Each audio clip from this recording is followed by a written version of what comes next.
निकल पर तो ढेर जने के बुखार लग जाता है। हेलो बहुत सुंदर है हमनी के आज तक ले हम गीत ए भैया आज तक ले गीत हम परीक्षावन में भोजपुरी बाजे सुनले रहनी हिंदी बाजे सुनले रहनी हम सुनले रहनी गीत लेकिन राजनीति के गीत पहली बार सुननी। सही बात परीक्षावन में राजनीति के गीत बजता कौन एक बाजा अरे की कोई सुन कोई लंगोरा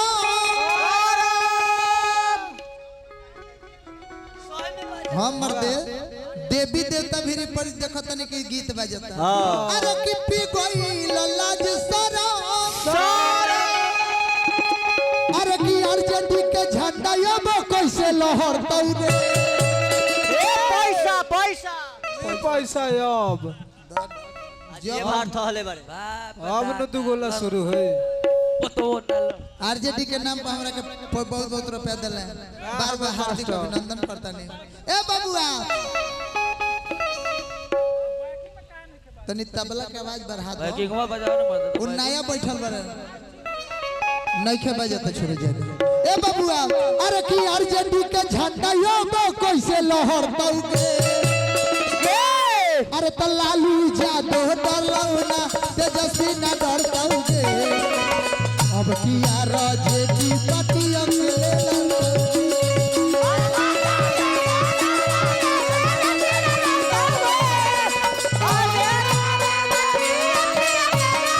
अरे लालू जादो डरलौना तेजस्वी ना डरता गे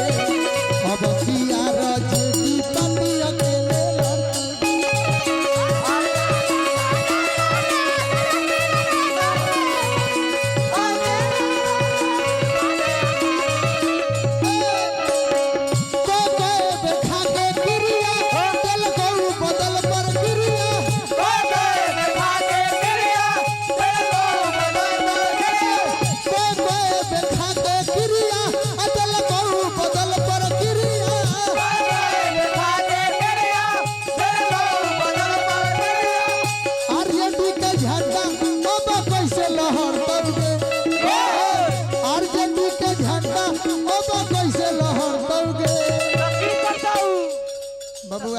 तो की करतौ गे सरवा झाड़ रो के की करतौ का अब की बार में जन लहर चलल बा आरजेडी के काहे तनी हटबू हो बैठबू बेरोजगारी के चलते देखी नयका लोग मोबाइल जे भी चलावता न गूगल पर सर्च मारब कि सबसे झूठ बोले वाला नेता के बा त नरेंद्र मोदी लिखी अच्छा हम झूठ बोलता नहीं कि नरेंद्र मोदी झूठ गूगल बोलेला सबसे बेसी झूठ बोले वाला नेता है नरेंद्र मोदी। सही बात गूगल भी बतावेला कि नरेंद्र मोदी झूठ बोलेले वादा कइले बिहार के विशेष राज्य के दर्जा दे ना देले ना विशेष पैकेज दे ना देले मोदी आएगा अच्छे दिन लाएगा अच्छा दिन आई कहले कि पेट्रोल का दाम महंगा होता हाँ हाँ ये तो तारा में डाला सन तू ओकरा में डाला जबरदस्ती चढ़ावा माला के नाश दे बैठा बैठा तू बैठा बैठा अच्छा दिन आई नहीं आई मोदी जी भी कहले कि पेट्रोल 100 रुपए हो गई बा हम आई तब ओकरा के कम कर दे आ वो ओइलस तो 110 रुपए हो गए। सही बात आई अच्छा दिन आई नहीं आई बेरोजगारी कॉलेज की बिहार से भगा दे भइल ना भइल सबसे बेसी झूठ बोले वाला अगर कोई नेता बा त नरेंद्र मोदी आ उहे नरेंद्र मोदी के पक्ष धैले बारे हई दाढ़ी वाला ए बाबूआ ध्यान दो अरे कि कोई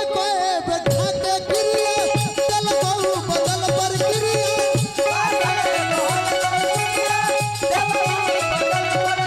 आरजेडी के झंडा अब कैसे लहरता गे आरजेडी के झंडा अब कैसे लहरता गे लालू यादव डरलौना तेजस्वी ना डरता गे आयो बखिया राजेदी पार्टी अकेले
ये सब सीख आरती कुमारी जी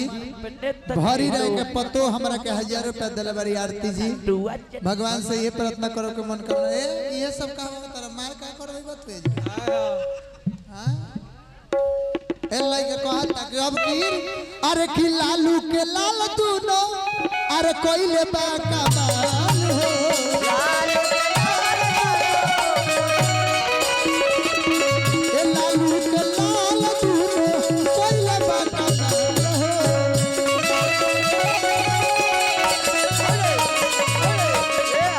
लालू के लाल दूनो कोइले बा कमाल हो कमाल रे ना बबुआ अरे जिद्दी अरे जेडी भोले होई कतनो बवाल हो जिद्दी अरे जेडी कतनो होई भोले बवाल हो ए बबुआ जे 17 साल में नीतीश कुमार ना कइले 17 महीना में तेजस्वी यादव कहले 1 मिनट रुकबा अच्छा रउआ सब नायक फिल्म देखले बानी न हां अनिल कपूर वाला हां एक दिन खातिर सीएम बनले अनिल कपूर हां आ एक दिन में इतना ना काम कर देले कि इस्तीफा जब देले त लोग कहे कि ना अनिल कपूर के मुख्यमंत्री बनाओ आ सेम उहे नायक फिल्म वाला रोल हो गइल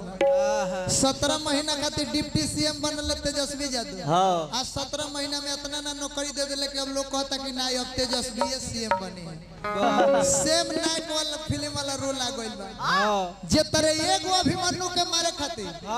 जय दरद द्रोणाचार्य कृपाचार्य सारा योद्धा लोग चारों ओर से घेरले रहे ओ तरह एगो तेजस्वी यादव के पूछे पूरा पड़ल बालो मोदी जोगी अमित शाह चिराग पासवान ऐ सारा लोग इनका पीछे पड़ल बा आ उ खड़ा होके एगो खाली कह देले कि 17 महीना में सब लोग के चिल्लाइल खत्म हो जाए ए बबुआ अरे कि लालू के लाल दूनो अरे कोइले बा कमाल हो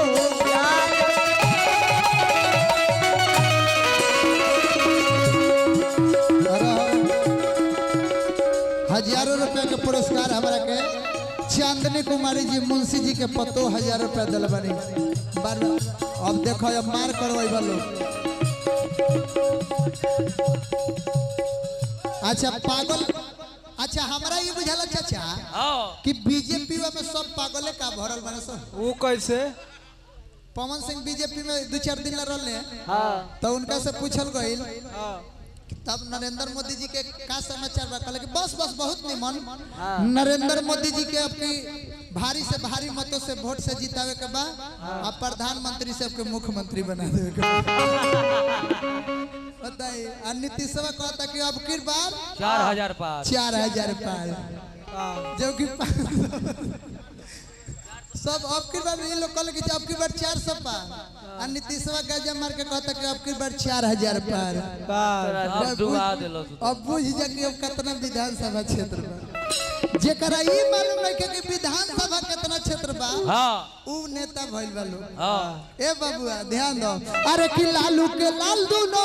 अरे कोइले बा कमाल हो अरे जीती अरे जेडी भोले होई कतनो बवाल हो जीती अरे जेडी कतनो होई भोले बाबा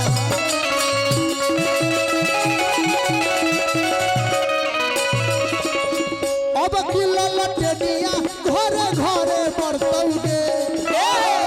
अब की ललटनिया घरे घरे बरतौगे अरे लालू यादव डर लौटा तेजस्वी ना डरतौगे आय अब की यार जेडी पार्टी अकेले